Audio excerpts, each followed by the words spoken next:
ஆவியானவர் எப்படிப்பட்டவர், அவருடைய வேலை என்ன, அவர் என்னெல்லாம் செய்வார், அவர் எப்படி நம்மோடு கூட இருக்கிறார் என்று சொல்லி அநேக காரியங்களை குறித்து ஏசாயா பரிசுத்த ஆவியினுடைய அனுபவத்தை அழகாக எழுதியிருக்கிறத நம்ம பார்க்க முடியும். ஆமென்.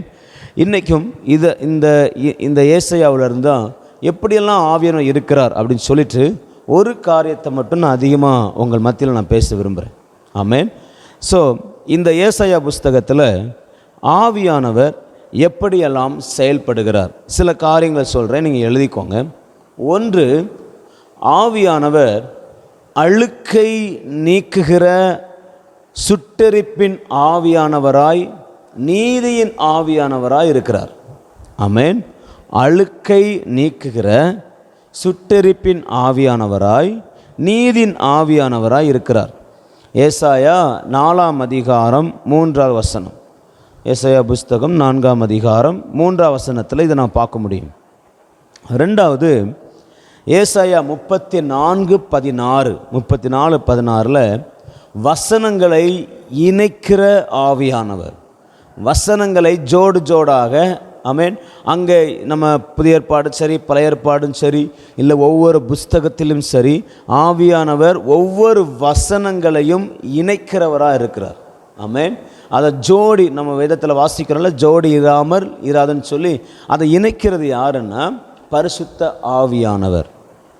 அடுத்தது பார்த்தீங்கன்னா 32:15 வனாந்தர அனுபவத்தை செழிப்பாக்குகிற ஆவியானவர். ஆமென். வனாந்திர அனுபவங்களை, முள்ளான அனுபவங்களை, நெரிஞ்சல் நிறைந்த அனுபவங்களை எல்லாம் என்ன பண்ணுவாரா? செழிப்பாக்குவார். அடுத்தது பார்த்தீங்கன்னா 40ஆம் அதிகாரம் 7ஆவது வசனம், 47 மாம்சத்தை உலர பண்ணுகிறவர். ஆமென். ஆண்டவரிடத்திலிருந்து ஒரு ஆவி வரும், அது என்ன பண்ணுன்னா எல்லா பூக்களையும், இந்த உலகத்தில் இருக்கிற எல்லா காரியங்களையும் உலர பண்ணும் அப்படின்னு சொல்லப்பட்டிருக்கும்.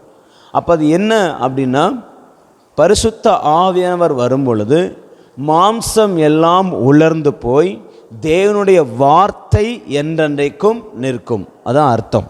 ஆமென். அப்போ மாம்ச கிரியைகளை, மாம்சத்தை உலர பண்ணுகிற ஆவியானவர். அடுத்தது பார்த்தீங்கன்னா கொடியேற்றும் ஆவியானவர். சத்துரு வெள்ளம் போல வரும் பொழுது ஆவியானவர் நமக்காக என்ன பண்ணுவாராம்? கொடியேற்றுவார். அது 59ஆம் அதிகாரம் 19ஆவது வசனத்தில் சொல்லப்பட்டிருக்கிறது. 59:19. அடுத்தது பார்த்தீங்கன்னா 61ஆம் அதிகாரம் 1-3 வரைக்கும் பார்த்தீங்கன்னா நம்மை குறிப்பிட்ட காரியங்களுக்காக அபிஷேகம் பண்ணுகிற ஆவியானவர். ஆமென். குறிப்பிட்ட ஊழியத்துக்காக, குறிப்பிட்ட திட்டங்களுக்காக நம்மை அபிஷேகம் பண்ணுகிற ஆவியானவர். இது 61:1-3. அடுத்தது ஞானத்தின் ஆவியானவர். ஞானம், உணர்வு, ஆலோசனை, அறிவு, இப்படி நிறைய சொல்லுவோம்ல. இது ஏசாயா 11:2 நான் ஞானத்தின் ஆவியான ஹெட்டிங் போட்டிருக்கிறேன், நீங்கள் போட்டுக்கோங்க, ஞானத்தின் ஆவியானவர்.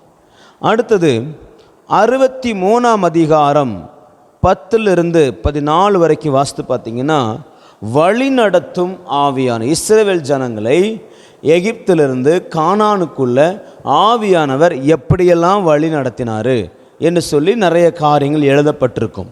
அப்போது வழி நடத்துகிற ஆவியானவர். ஆமென். அழுக்கை நீக்குகிறவர், வசனத்தை இணைக்கிறவர், வனாந்திரத்தை செழிப்பாக்குகிறவர், மாம்ச கிரியைகளை உலர பண்ணுகிறவர், கொடியேற்றுகிறவர், அபிஷேகம் பண்ணுகிறவர், ஞானத்தின் ஆவியானவர், வழி நடத்துகிற ஆவியானவர். ஆமென். ஸோ இப்படி ஆவியானவரை குறித்து நிறைய காரியங்களை ஏசாயா மூலம் ஆண்டவர் எழுதி வைக்கிறார். இன்னும் இந்த புஸ்தகத்தை ஒரு பெரிய மேன்மை என்னன்னா, இயேசு கிறிஸ்துவோடு கூட ஆவியானவருக்குள்ள தொடர்பையும் அநேக வசனங்கள் மூலமாக என்ன பண்ணப்பட்டிருக்குன்னா சொல்லப்பட்டிருக்கு. ஆமென். இந்த ஏசாயா 11ஆம் அதிகாரம் 1-2 அந்த வசனங்களை வாசித்து பார்த்தீங்கன்னா, ஈசாயின் அடிமரத்திலிருந்து ஒரு துளிர் தோன்றும், அது யாருன்னா இயேசுவானவர். அடுத்த வசனத்தில் ஞானத்தின் ஆவியானவர் அவரோடு இருப்பார் அப்படின்னு போட்டிருக்கோம். அப்போ இயேசுவுக்கும் ஆவியானவருக்கும் உள்ள அந்த ரிலேஷன்ஷிப்பை, ஆவியானவர் எப்படி இயேசுவை நடத்துகிறார் என்கிற காரியத்தை ஏசாயா எழுதி வைத்திருக்கிறார். ஆமென். நீங்கள் அது 61ஆம் அதிகாரத்திலையும் 1-3 வரைக்கும் வாசித்து பார்த்தீங்கன்னா அங்கேயும் பரிசுத்த ஆவியானவர் இயேசுவோடு கூட உள்ள அந்த காரியங்களை குறித்து எழுதப்பட்டிருக்கும். அப்போ இந்த ஏசாயா முழுவதுமே இயேசுவும் ஆவியானவரை குறித்த காரியங்களும், நம்முடைய வாழ்க்கையில் ஆவியானவர் என்னென்ன செய்கிறார் என்கிற காரியங்களையும் அழகாக என்ன பண்ணுறாரு, எழுதியிருக்கிறார். அல்லேலூயா.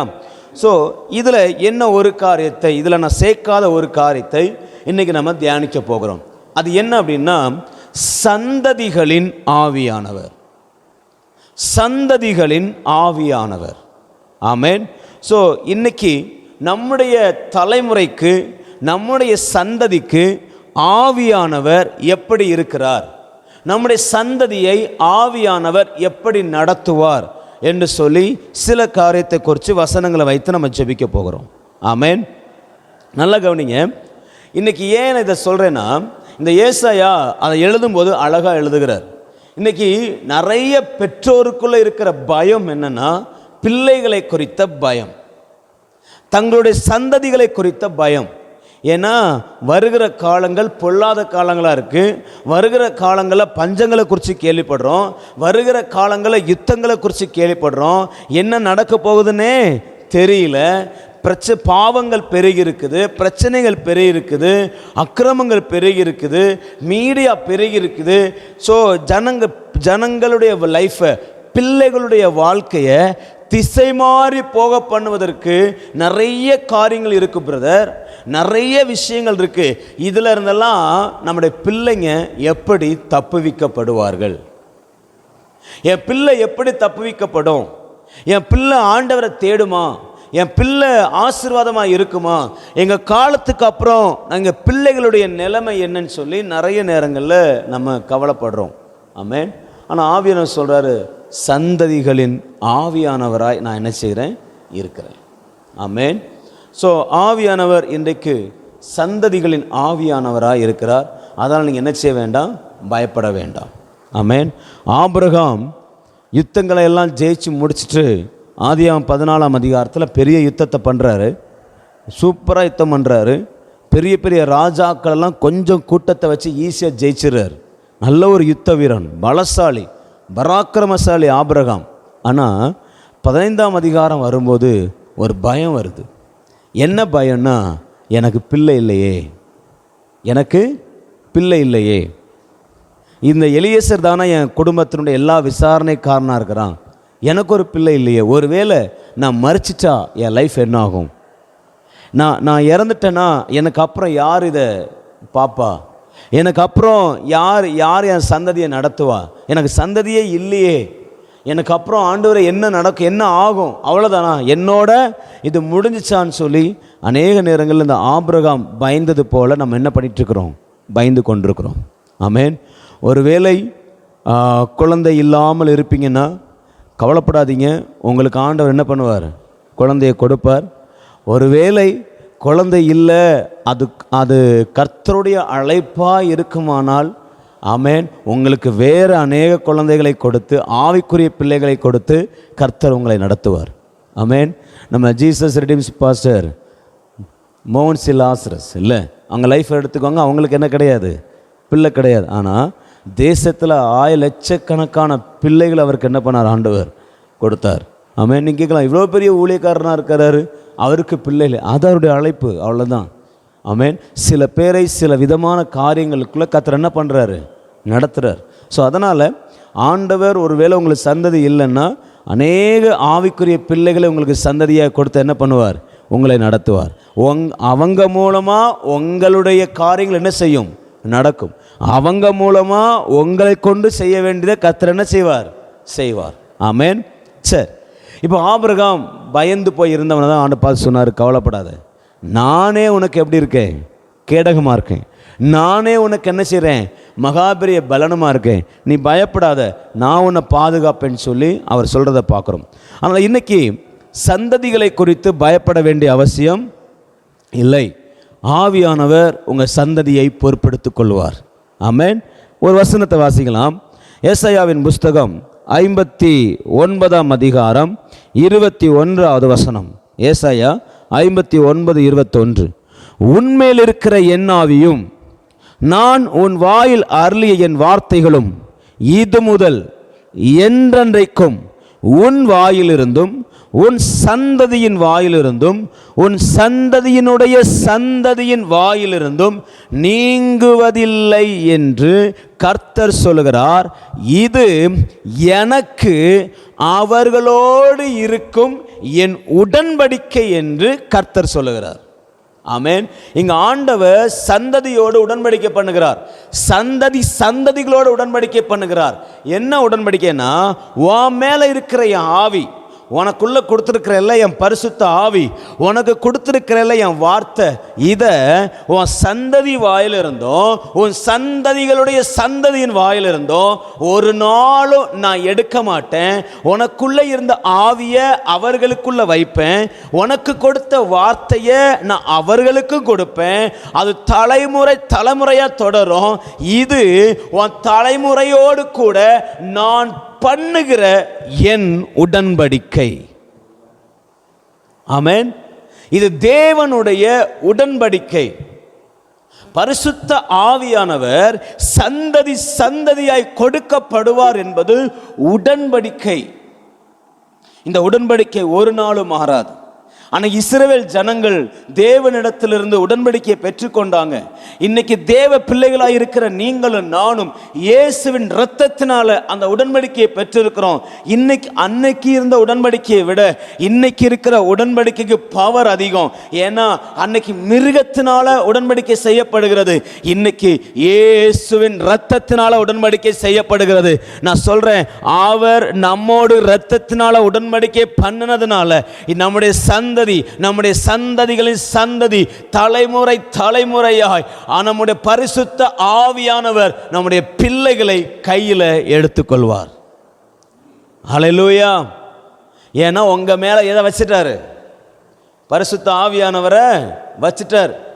உங்க மேல ஆவியை வச்சதுனால நிச்சயமா உங்க சந்ததி என்ன பண்ணிட்டார்? அவரு பிடிச்சிட்டார். ஆமென். எத்தனை பேர் விசுவாசிக்கிறீங்க? ஹல்லேலூயா. என் பிள்ளைங்க பரிசுத்தம் நடத்தப்படுவாங்களா? நீங்கள் விசுவாசிங்க. என் மேலே இருக்கிற ஆவி என் பிள்ளைகளுக்குள்ளே போகும். என்னை நடத்துகிற பரிசுத்த ஆவியை என் பிள்ளைகளை நடத்துவார். எனக்கு என்ன இதுவரைக்கும் கொண்டு வந்த ஆவியானவர் என் பிள்ளைகளை கொண்டு வருவார். ஒரு நாள் நீங்கள் பயப்பட வேண்டாம். இது உடன்படிக்கை. இது என்னவா? உடன்படிக்கை. பரிசுத்த ஆவியினுடைய உடன்படிக்கை தலைமுறையாய் போவது என்பது. ஹல்லேலூயா, ஹல்லேலூயா. நல்ல கவனிங்க. இந்த உடன்படிக்கையை ஆண்டவர் சொல்றாரு, இது அவர்களோடு இருக்கிற உடன்படிக்கை.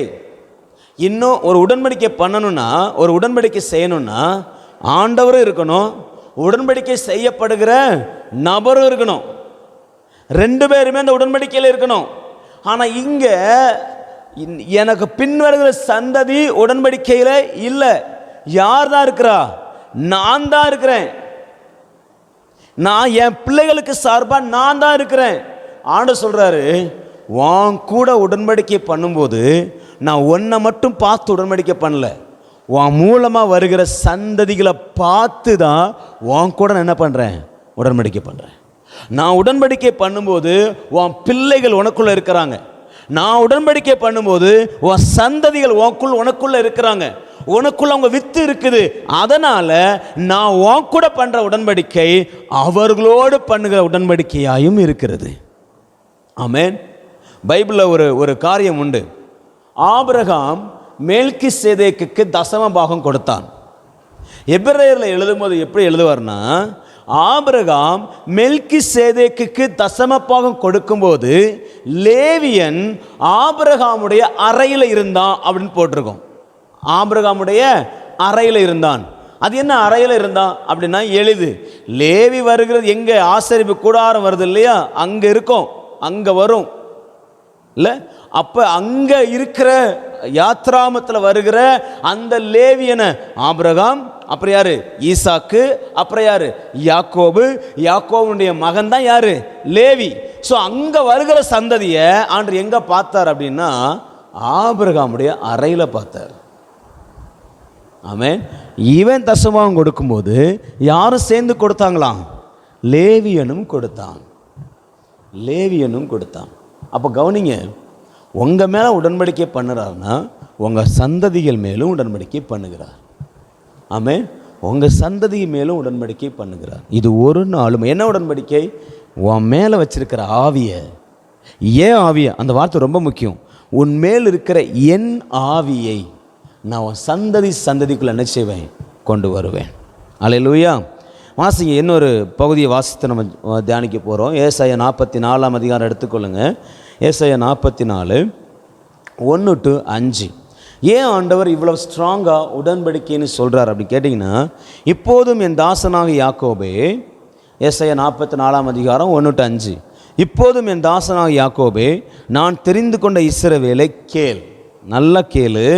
உன்னை உண்டாக்கினவரும் தாயின் கற்பத்தில் உன்னை உருவாக்கினவரும் உனக்கு துணை செய்கிறவருமாகிய கர்த்தர் சொல்லுகிறதாவது, என் தாசனாக யாக்கோபே, நான் தெரிந்து கொண்ட யெஷூரனே, பயப்படாதே, பயப்படாதே.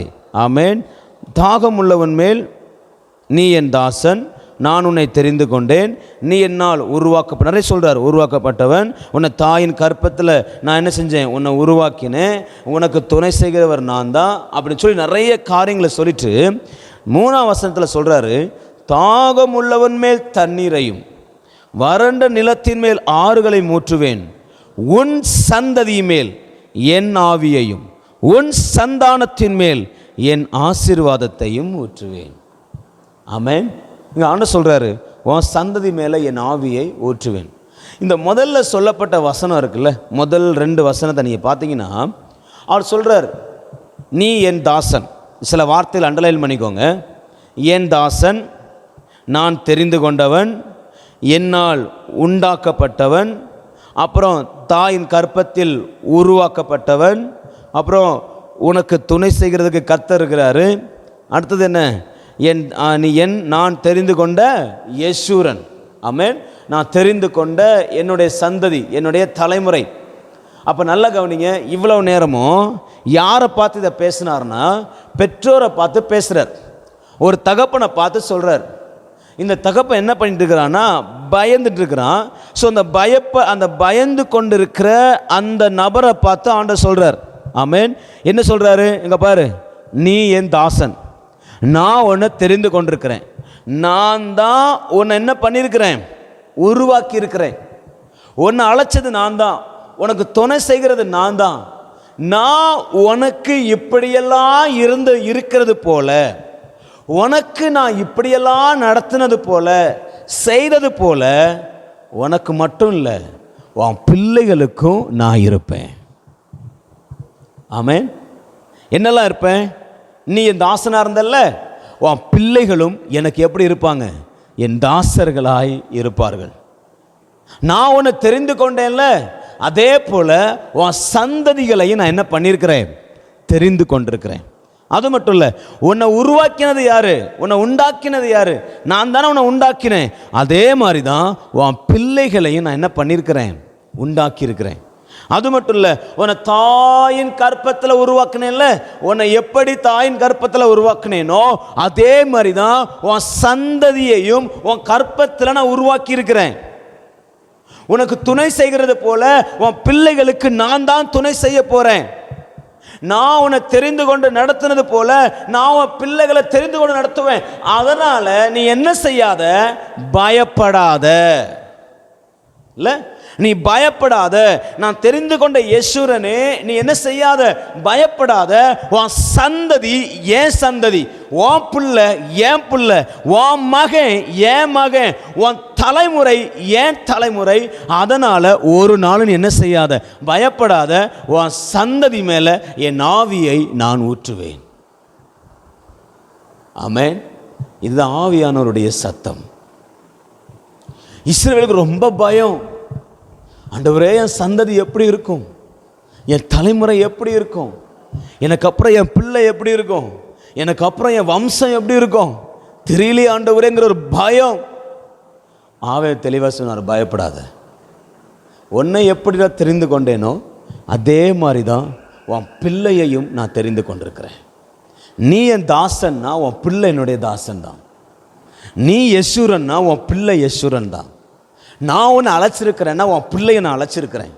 உன் மேலே என் பார்வை பட்டது உண்மைன்னா உன் பிள்ளை மேலேயும் என் பார்வை என்ன பண்ணிடுச்சு, பட்டுடுச்சு. ஏன்னா உன்னை பார்த்தது உன்னை மட்டும் பார்க்கறதுக்கு இல்லை, உன் தலைமுறையை பார்க்கறதுக்கு.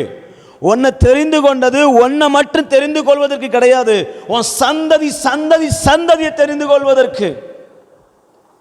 ஹல்லேலூயா. இதுக்கு இன்னொரு முக்கியமான ஒரு வசனத்தை உங்களுக்கு நான் காமிக்க விரும்புகிறேன். ஏசாயாவின் புஸ்தகம், அந்த வசனம் ஞாபகம் வர்றதுனால ஏசாயாவின் புஸ்தகம், இதே ஏசாயாவில் தான் 53ஆம் அதிகாரம் எடுத்துக்கொள்ளுங்க பார்க்கலாம். ஏசாயாவின் புஸ்தகம் 53ஆம் அதிகாரத்தில் ஆண்டவர் நம்முடைய சந்ததியில எவ்வளவு அழகாய் பார்க்கிறாருன்னு சொல்லி எழுதப்பட்டிருக்கு.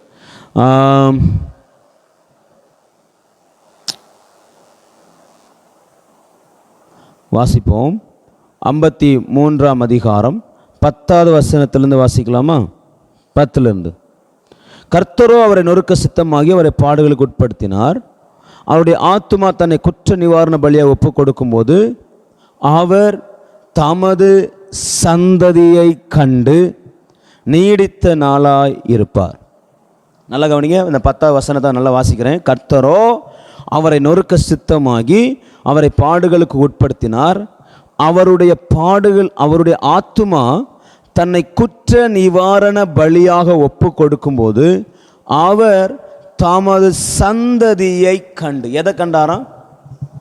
சிலுவையில் ஆண்டவர் அடிக்கப்பட்டு நிற்கும்போது, சிலுவையில் குற்றுயிராய் அவர் குற்ற நிவாரண பலியாக தொங்கும்போது, கைகள் கால்களில் ஆணிகளை அடித்து இரத்தம் சிந்த நிற்கும்போது, தலையில் முள்முடியை சுமந்தவராய் அவர் சிலுவையில் நிற்கும் பொழுது அவர் பார்க்கிறது யாருன்னா, இந்த பாடுகள், இந்த வேதனைகள், இந்த காயங்கள், இந்த இரத்தம் வடிகிற காரியங்கள் எல்லாம் அவர் அழுத்தும் போது அவர் நினைவுக்கு வருகிறது என்ன அப்படின்னா, அவருடைய சந்ததி.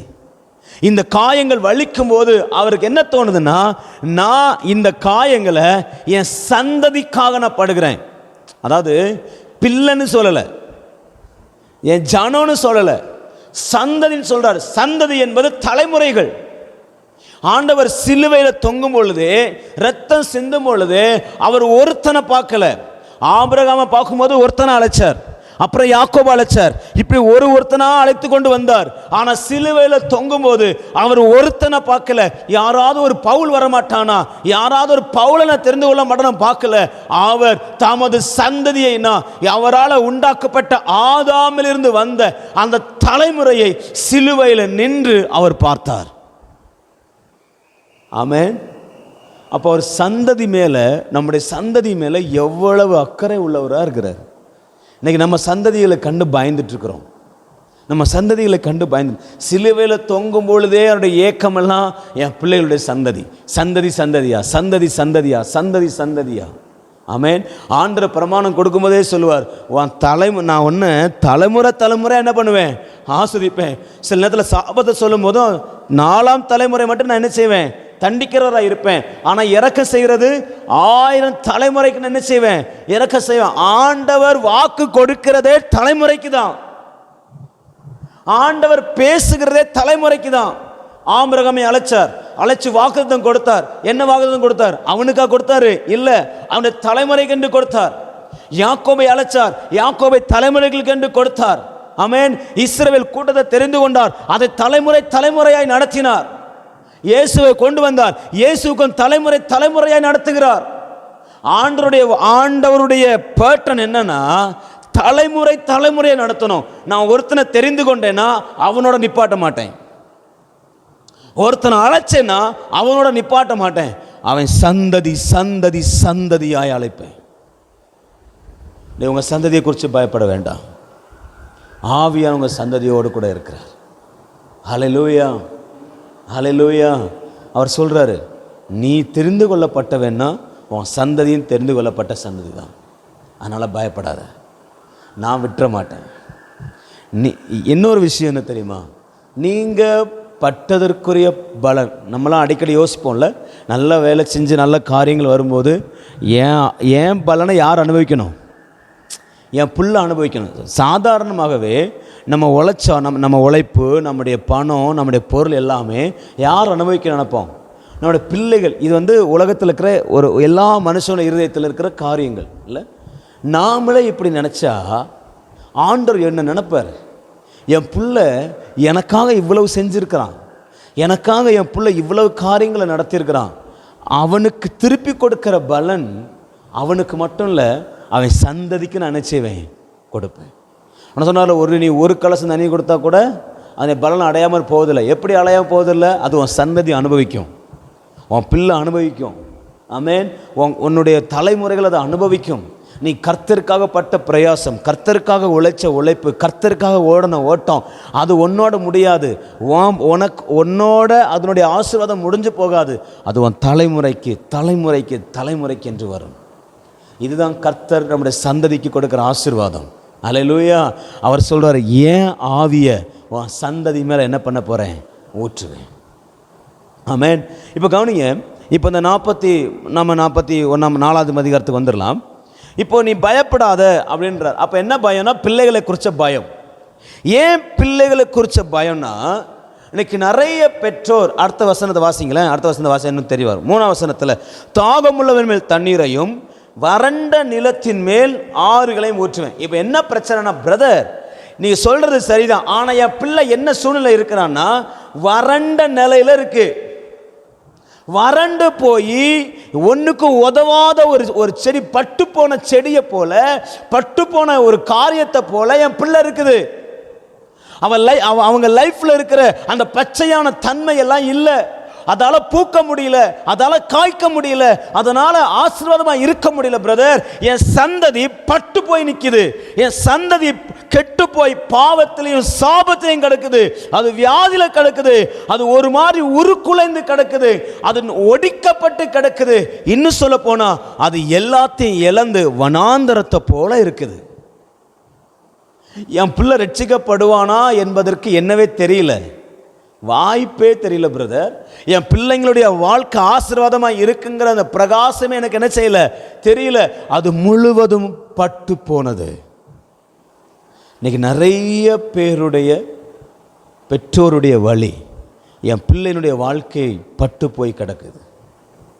ஒன்று, அவங்களுடைய வாழ்க்கையில் இருக்கிற எல்லாத்தையும் இழந்து அவங்க பட்டு போய் நிற்பாங்க. அது ஆசீர்வாதமாக இருக்கலாம், அது பணமாக இருக்கலாம், அது மனிதர்களாக இருக்கலாம், எல்லாரையும் இழந்து அவங்க பட்டு போய் நிற்பாங்க. இன்னொரு பக்கம் பாவத்தினாலும் சாபத்தினாலும் குற்றுயிராக்கப்பட்ட அந்த அப்படிப்பட்ட சூழ்நிலை பட்டு போய் மரித்து போய் கிடக்கிறாங்க. இன்னும் சில பேர் ஒபே பண்ண மாட்டுறாங்க. பிரதர், என் பிள்ளை எனக்கு என்ன செய்யறது கிடையாது, ஒபே பண்ணுறது, கீழ்ப்படுகிறதே கிடையாது, சொல்லு பேச்சே கேட்க மாட்டான், இஷ்டத்துக்கு தெரிகிறான், இஷ்டத்துக்கு போகிறான், இஷ்டத்துக்கு வர்றான். அவன் ஃப்ரெண்ட்ஸு சரியில்லை, அவன் பண்ணுறது சரியில்லை, அவன் ரொம்ப மோசமான நிலைமைக்கு போயிட்டுருக்கிறான். பிரதர், இதுதான் நிறைய பேருடைய பயம், என் பிள்ளையுடைய வாழ்க்கை என்ன ஆகுமோ. நான் சொல்கிறேன், நீங்கள் ஆவியை பெற்றவர்கள், நீங்கள் பரிசுத்தாவியை பெற்றவர்கள், நீங்கள் தேவனுடைய வார்த்தையை பெற்றவர்கள், ஆவியானவர் உங்களுக்குள்ளே இருப்பது உண்மைனா அதை நீங்கள் விசுவாசிச்சிங்கன்னா உங்களுக்குள்ளே இருக்கிற ஆவி உங்கள் பிள்ளைகளுக்குள்ளே கடந்து போகும். ஆமென். இப்போ இந்த வசனத்தை வாசிங்க. தாகம் உள்ளவன் மேல் தண்ணீரையும் வறண்ட நிலத்தின் மேல் ஆறுகளையும் ஊற்றுவேன். எதை ஊற்றுவேன்? ஆறுகளை ஊற்றுவேன்னு சொல்லிட்டு அடுத்த வசனத்தை பாருங்க. உன் சந்ததியின் மேல் என் ஆவியையும் உன் சந்தானத்தின் மேல் என் ஆசீர்வாதத்தையும் ஊற்றுவேன். அங்க என்ன சொன்னாரு? வனாந்தரத்தில் ஆறுகளை ஊற்றுவேன்னாரு. இப்ப என்ன சொல்றாருன்னா, உன் சந்ததி மேல என் ஆவியை ஊற்றுவேன்றார். அப்ப என்ன அர்த்தம்னா, உன் பிள்ளை எந்த வனாந்தரத்தில் இருந்தாலும், உன் பிள்ளை எந்த சூழ்நிலை இருந்தாலும், இங்க பாரு, ஆற ஊற்ற வேண்டியது யாருடைய வேலை? என் வேலை. உன் மேல, உன் பிள்ளை மேல சந்ததியை நான் ஊற்ற போறேன். உன் மேல நான் ஊற்றின, உன் மேல நீ ஆவியை வச்சிருக்கிறேன், அவ்வளவுதான். ஆனா உன் பிள்ளை மேல என் ஆவியை ஆற போல ஓட பண்ண போறேன். ஆமென். விசுவாசித்தால் தெய்வ மகிமையை காண்பாய். இது வாக்கு தத்தம், இது தேவனுடைய வாக்கு தத்தம். சந்ததி மேல் ஆவியை ஊற்றுவது தேவனுடைய வாக்கு தத்தம். அது வறண்டு கடந்தாலும் சரி, அது வனாந்தரத்தில் கடந்தாலும் சரி, நீங்கள் ஆவியை பெற்றது உண்மைன்னா, நீங்கள் பரிசுத்தாவியோடு கூட வாழ்வது உண்மைன்னா, நீங்கள் ஆவியானுடைய ரிலேஷன்ஷிப்பில் இருப்பது உண்மைன்னா, நான் தெளிவாக சொல்கிறேன், உங்கள் சந்ததியோடு கூட அவர் இருப்பார். உங்கள் சந்ததியை கைவிட மாட்டார்.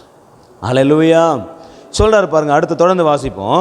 இப்போ என் ஆவியை அந்த வறண்ட நிலத்து மேலே நினச்சி போகிறேன், நான் ஊற்ற போகிறேன். நீ எது வறண்ட நிலம் நினைக்கிற, எது தரிசு நிலம் நினைக்கிற, எது வேஸ்ட்டுன்னு நினைக்கிற, எது உருப்படாதுன்னு நினைக்கிற, இதெல்லாம் முன்னேறாதுன்னு எது நினைக்கிற, இதெல்லாம் திருந்தாதுன்னு எதை நினைக்கிறியோ அது மேலே என் ஆவி என்ன பண்ண போகிறேன், ஊற்ற போகிறேன். என் ஆவியை ஊற்றும் போது என்ன நடக்கும் தெரியுமா? அடுத்தது வாசிக்கலாம். 4வது வசனம் வந்தீங்கன்னா, நான் ஊற்றும்போது அவர்கள் புல்லின் நடுவே நீர்க்கால்களின் ஓரத்தில் உள்ள அலறி செடிகளைப் போல வளருவார்கள். ஆமென். சிம்பிளான அர்த்தம் என்னன்னா, நீரோடை அருகில் உள்ள புல்லை போல. அலறி செடிகள்னா நாணல் புல் இருக்குல்ல, நீங்கள் இந்த குளத்தோரம்லாம் பார்த்தீங்கன்னா நீட்டமாக குச்சி குச்சா நிற்கும். நிறைய சில செடிகளை பார்த்தீங்கன்னா ஒயிட் கலரில் பூ பூத்து அழகாக கிடக்கும் நதி ஓரங்களில். இல்லை, அது அந்த நதி எவ்வளோ தூரம் போதோ அந்த அளவுக்கு அந்த செடிகள் என்ன செய்யணும், அடர்த்தியாக பச்சை பசேல்னு அது நிற்கும். ஆண்டு சொல்கிறாரு, உன் சந்ததி பட்டு போச்சு நான் நினைக்கிறேன், உன் சந்ததி செயலிழந்து போச்சு நான் நினைக்கிறேன், உன் சந்ததி உயிர் இல்லை நான் நினைக்கிறேன், உன் சந்ததியில் என் ஆவியை ஊற்றி அதை நீர்க்கால்களின் ஓரமாய் நடப்பட்ட அந்த செடியை போல நான் மாற்றுவேன். ஆமென். அப்போ நான் என்ன தெரியுமா, உன் பிள்ளைங்க எனக்குள்ள நாட்டப்படுவார்கள், உன் பிள்ளைங்க ஆவியானவருக்குள்ள நடப்பார்கள், உன் பிள்ளைங்க தேவனுடைய வார்த்தையில் இருப்பார்கள். இல்லை, நான் ஏசாயாவில் ஒரு வசனம் சொல்லுது, உன் பிள்ளைகள் கர்த்தரால் போதிக்கப்பட்டு இருப்பார்கள். உன் பிள்ளைங்க கர்த்தரால் போதிக்கப்பட்டிருப்பாங்க. ஆமென். ஏன் உன் பிள்ளை குறித்து பயப்படுற? உன் பிள்ளைக்கு போதிக்க வேண்டிய வேலை யாருடைய வேலை? கர்த்தருடைய வேலை. அவர் உன் பிள்ளைக்கு போதிப்பார், அவர் உன் பிள்ளையை நடத்துவார். ஆமென். இப்போ நீர்க்கால் ஓரமாய் தேவனுடைய வார்த்தையில், தேவனுடைய பிரசன்னத்தில், தேவனுடைய மகிமையில் உன் பிள்ளைகள் நாட்டப்படுவார்கள்.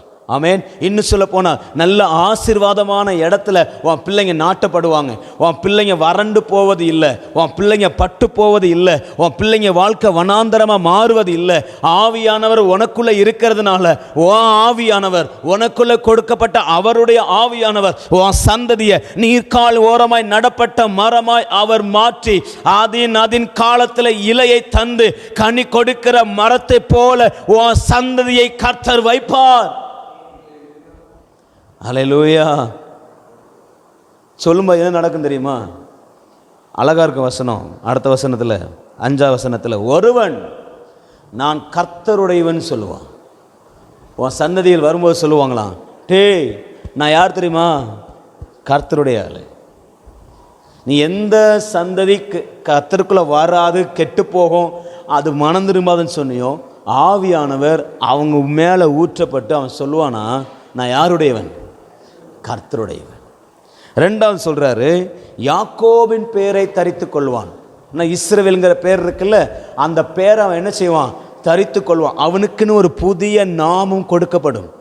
இது வரைக்கும் உங்கள் பிள்ளைகளுக்கு பேர் நிறைய நீங்கள் பேர் வச்சுருப்பீங்க.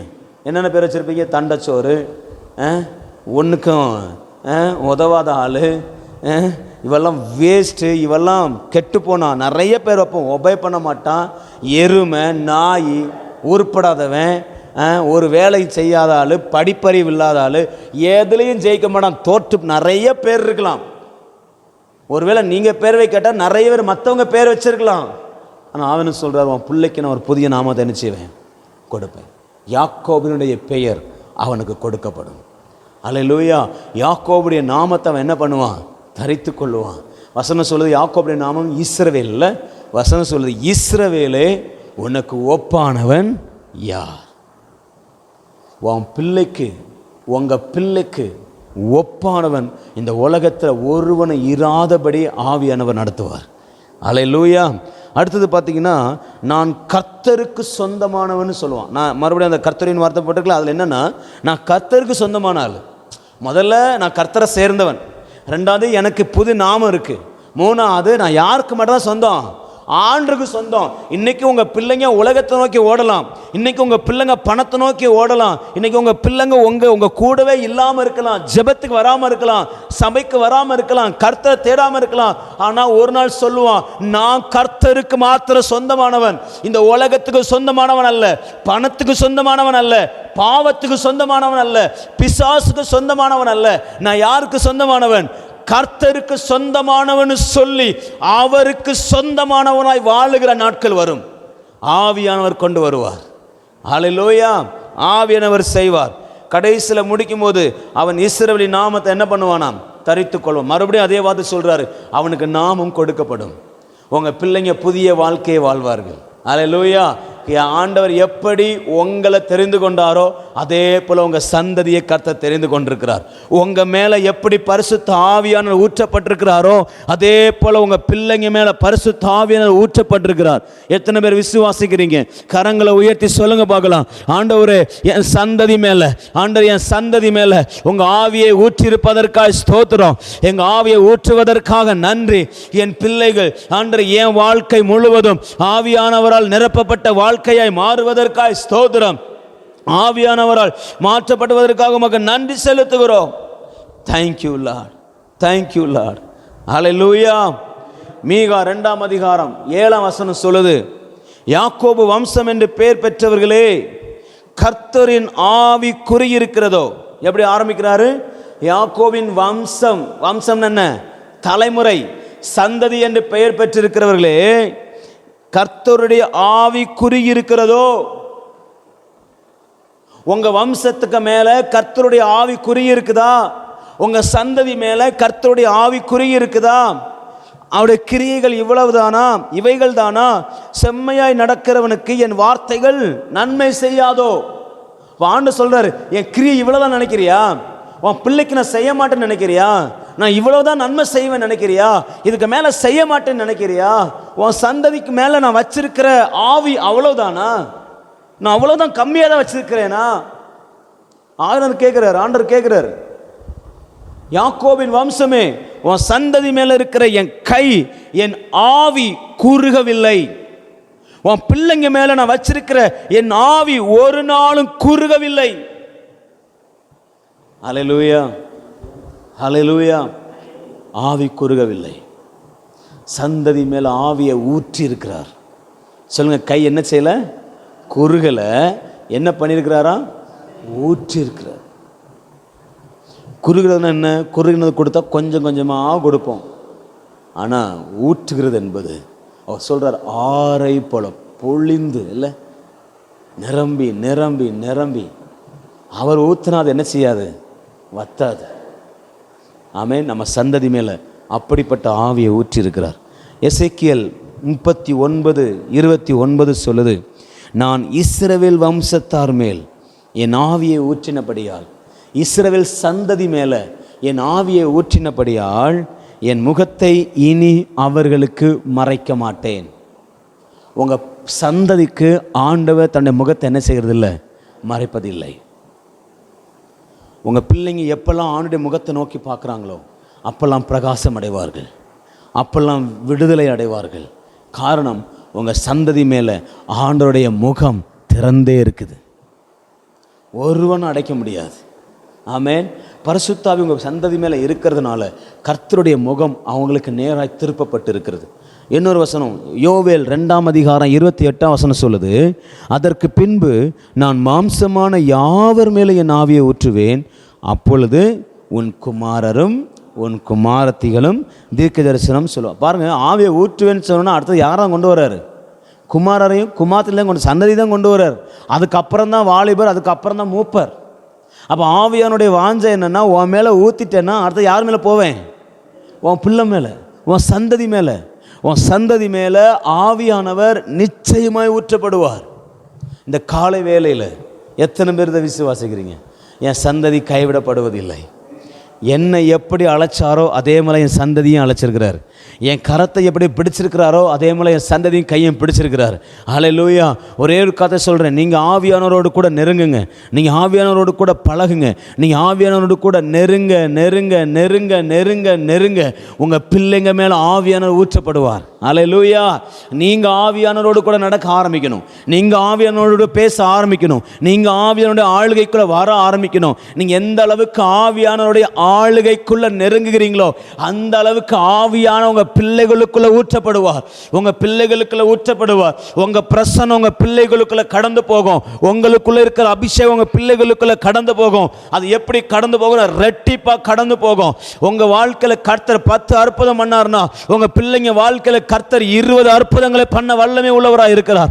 உங்க ஆவி அப்படியே டபுளா, எப்படி எலியாவுக்கு மேல இருந்த அந்த அபிஷேகம், அந்த பரிசுத்த ஆவி டபுள் மடங்கா எலிசாவுக்குள்ள செயல்பட்டாரோ அதே போல எனக்குள்ள இருக்கிற பரிசுத்த ஆவியானவர் என் சந்ததிக்குள்ள, என் வாழ்க்கைக்குள்ள, எனக்கு பின் வருகிற பிள்ளைகளுக்குள்ள டபுள் மடங்கா செயல்படுவதற்கு அவர் வல்லமை உள்ளவர்.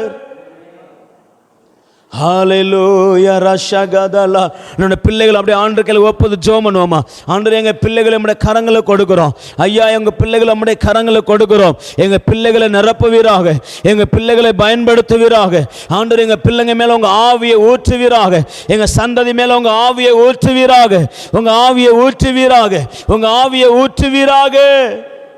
ரிபல ரகதரமா ஷகரதல ரியாண்டரா.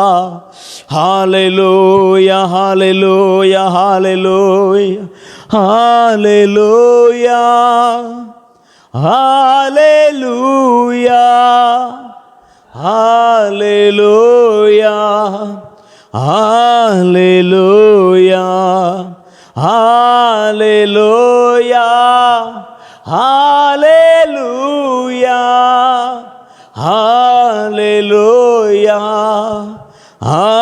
ஹல்லேலூயா. நன்றி இயேசுவே, நன்றி இயேசுவே, நன்றி இயேசுவே, நன்றி இயேசுவே.